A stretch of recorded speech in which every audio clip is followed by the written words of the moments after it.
आज राजधानी गुजरातची राहिली असती. आता मोदी सरकारचा प्रयत्न आहे मुंबई गुजरातची राजधानी झाली पाहिजे म्हणून.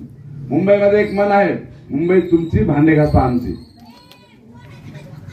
ज्यांनी सत्ता पालट करण्यासाठी काही यंत्रणा वापरल्या होत्या त्यावेळेस एक प्रभाव निर्माण करण्यासाठी चुकीच्या पद्धतीनं दहशत निर्माण करण्यासाठी उठाव लुंगी बजाव पुंगी हे नारा शिवसेनेनं दिला होता.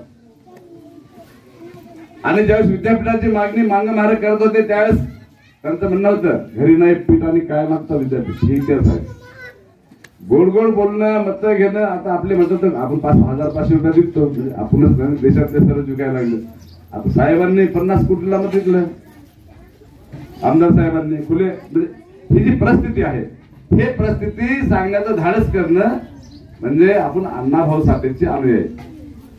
नाहीतर दररोज महामानव तयार व्हायला लागलेत ना. बिरसा मुंडा आहेत, आता कॉम्रेडनं 10-12 नाव सांगितलेत महामानवांचे. जे क्रांतिकारी लोक होते, क्रांतिकारी म्हणजे बदल घडू पाहणारे.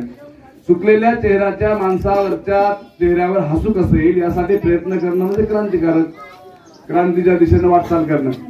या लपूट लोकांनी मोबाईलचा डाटा फ्री आणला आणि आज 1000 रुपये लेकरू रोजाना लहामारी करायला 1000 रुपयाचा डाटा टाकायचा. ही गोष्ट घरी आटा नसला तर चालते पण मोबाईलमध्ये डाटा पाहिजे. आता आमचे संतोष शिंदे खूप तज्ञ आहेत, मुंबईला त्यांचे नेहमी दौरे असतात. आटा नसला तर चालते, पायात बाटा नसला तर चालते, पण मोबाईलमध्ये डाटा पाहिजे. मोबाईल आपल्याला काम नाही हे लक्षात आणून देतं. मोबाईलमध्ये वेगवेगळ्या बायाचे फोटो येतात, वेगवेगळे आर्टिकल येतात, ते आपल्याला भुलवतात आणि आपल्याला काम नोकऱ्या नसल्या तरी चालतात हे समाधान व्यक्त करतात. आजचे दिनचं सरकार म्हणून आलेल्या सरकारनं नोकऱ्या बंद केलेल्या आहेत हे कोणी सांगायचे आपल्याला.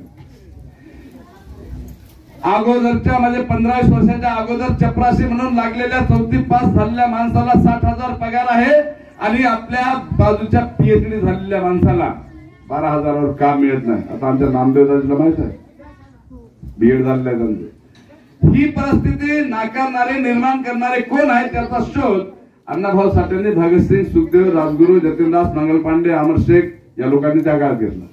आपण गोड गोड बोलायलो समाज म्हणजे अरे बाबा हे कामं दिल्याच्या नंतर ठेकेदार तूच आहे, 50% तर हाडे लागतच आहेत ना.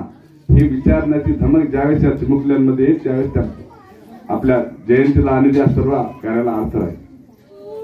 नोकऱ्या बंद केल्या, कारखाने बंद केले, शेतीच्या सबसिड्या बंद केल्या आणि हे सर्व होत असताना शिकलेले लोक देखील सांगायला तयार नाहीत. आज महाराष्ट्रामध्ये 60 लाख लोक म्हणजे ज्यांना म्हणजे काम नाही, काम नसल्यामुळे आता पोलीसवाले सर्व अधिकारी होते, सय्यद साहेब आणि कांबळे साहेब त्यांच्या पोलीस स्टेशन मध्ये